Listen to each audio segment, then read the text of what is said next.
It's actually kind of crazy because as a landlord, I deal with people who don't have a lot of money. I used to invest in these areas that were really not well off. And you kind of see this pattern with like the language of the poor. People who are never able to own houses, like people who have struggled paying rent, this is their language, the language that they speak. And it's interesting because when I talk to them, I have to change my entire mindset. When I talk to them and engage with people who are from this mindset and or from these places, if I'm out in the wild and I see people like this, I have to mirror match because I can't come at them the way I would come at someone who is equal to me in terms of financial success and mindset, right? This is a different mindset. This is the mindset of someone who is consistently poor, and it's a language. The language that they speak is very, very reactive, as in things are happening to them and they can't do anything about it. It's this constant mindset and thus language of saying things like, well, you know how it is. I've never paid a living wage. Well, you know how it is. Inflation is just out of control. I'll never be able to afford whatever. It's always like this negative, and I always have to mirror match, even though I totally don't agree with any of it. And it's just hard these days. I'm never going to reach those things. Nobody can. It's impossible.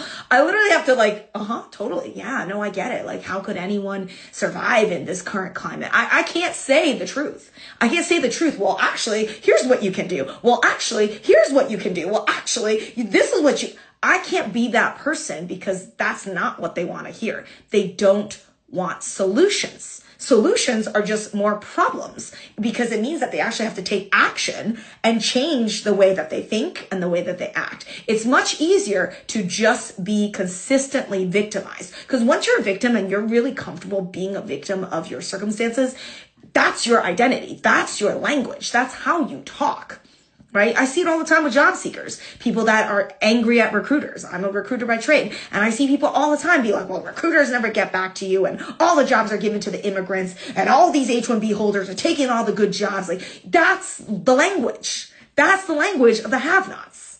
Right? So when you hear that language, all you can say is pat them on their back and be like, I hear you, and move on, because they will never, ever see or do anything about it. They will never see solutions, and they will never take action to solve their own problem. This is a poverty of the mind. This is what it really is. I don't think she's wrong, right? I definitely believe there is a language of the poor. And I've been doing real estate for maybe a good 7-8 years. And, I've come across tons of different tenants, if you will. And I have also encountered the same type of mindset. And even outside of renting these units and, getting tenants, I've been a teacher, a mentor, a coach for about 5 years. And the mindset is usually where all coaches start, because you gotta unlearn what you've learned and get the people outside of where they're coming from to come into your world before they even understand and believe that they could do what it is that you're trying to coach them to do. Right? So yeah, it is a mindset. And I'm wondering how to change that. But one thing I do know, and I'm not ever kind of like gonna just agree with you just to be agreeing with you. I'm always gonna call you out on the bullshit. Like, I have to, right? And being a coach and a mentor, it's my job. It's my duty to literally break that mindset down over and over again. I don't care how much success that you may reach. If your mindset is still there, you're still stuck in that poor mindset. You're still stuck in that survival mindset. And as a coach, as an influencer, as a mentor, whatever you want to label me as,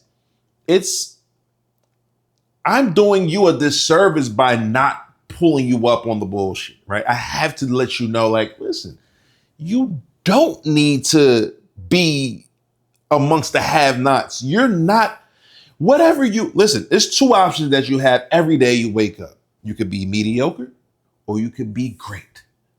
We all have the same 24 hours, the same exact 24 hours. I don't care if you're in China or you're in the US, your 24 hours is the same as the person in Africa, the same person in Sudan, the same person in Europe, in Australia.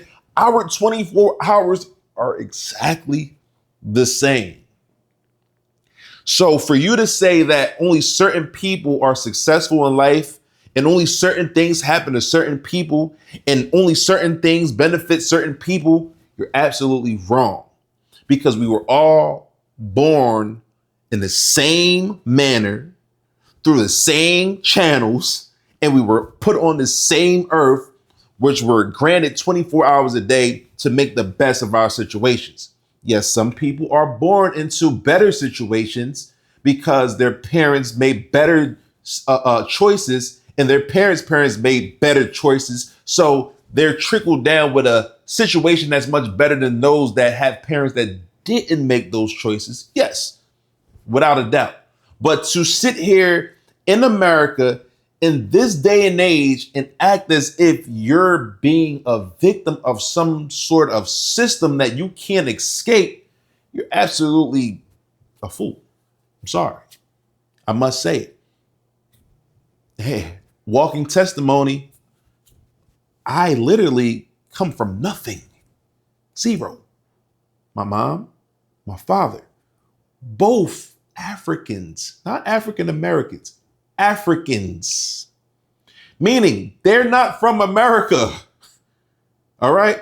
My dad, he passed away when I was an infant, talking about 19, who cares? I was small. I was a young boy. Didn't even know how to spell my name, didn't even know how to say my name. All right. So I grew up without a father. My mother, not from this country, she escaped and fled a war in West Africa, Liberia, to come and, give us a better life. Not just a better life. She was coming to save her life, our lives. Before even thinking about a better life, she was running away from a war. Okay, so when she landed in America, had nothing, zero. Much friends, no. Family, she had a sister that was here. So we went and bunked with them, laying on the couches, sleeping on the couches, doing what we had to do till she figured out how to maneuver the system that so-called keeps everybody down. And never once did my mother ever say, oh my God, it's just so hard. Oh my God, I can't survive. She did what she could. She put us in the best schools that she could afford. She gave us the best meals that she could afford. She did everything to the best of her abilities, coming from absolutely nothing. All right. So me seeing that, right? Me seeing my mother not complain about the struggle that she lived through, it gave me a extra sense of, bro, you got to do what you got to do, right? And I think that's where I wish I can literally just flick a switch on in everybody's minds and everybody's heads and change that mentality, because the mentality almost isn't learned. It's kind of got to be in you. You got to kind of just want it, right? You got to tell yourself that this has to be this way. Otherwise, you're telling yourself it's going to be that way. And that's the norm for you. Oh, it's not for me. Oh, I can't achieve this. Oh, I can't do this. How about you try it the opposite way? Oh, this is mine. Oh, I'm going to be great. Oh, I'm going to achieve this. You see that little change of saying it is versus it isn't? It allows you to think different. It allows your mindset to open up. And I say the same thing when I start breaking down different ways we access money in real estate, because I teach people how to invest in real estate with little to none of their own money. And everybody thinks I'm doing magic, or is there some kind of magic trick that I'm performing, or at worst, I'm lying or I'm scamming. No, it literally is a mindset thing. The house costs $100,000. 9 out of 10 Americans will never see $100,000 in their whole entire life.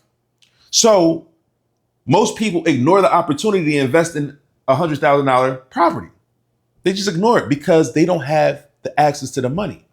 But my mindset is, oh, it's 100,000. Okay, I'm not going to say, oh, I can't afford that. Oh, I can't access that. I'm going to just say a simple switch. How do I access that? Where can I access that? I'm going to access that. I'm going to invest in that $100,000 property. And that alone opens my mind up to start figuring out different options and different opportunities to find the money. And that's the simple mindset that I think that if we all can try to adapt, we'll be that much better in life. Stop closing the door before you even walk through it or even check in it. You're not even really looking at the options that you have or the possibilities that you have. You're just shutting it down because you heard someone else say they couldn't do it, or because your situation right now isn't the most favorable. So you just say, oh, nothing else is going to happen for me. This is where it all ends. And I don't want that for you. And it doesn't have to be that way. Change your mindset. Start looking at life through a different scope, right? The scope you've been looking through is not working for you, obviously. And don't listen to posts like this. Even though she's right, she's really just like seeing it how she's calling it how she see it. And I'm not mad at that. But you don't need to be those type of people.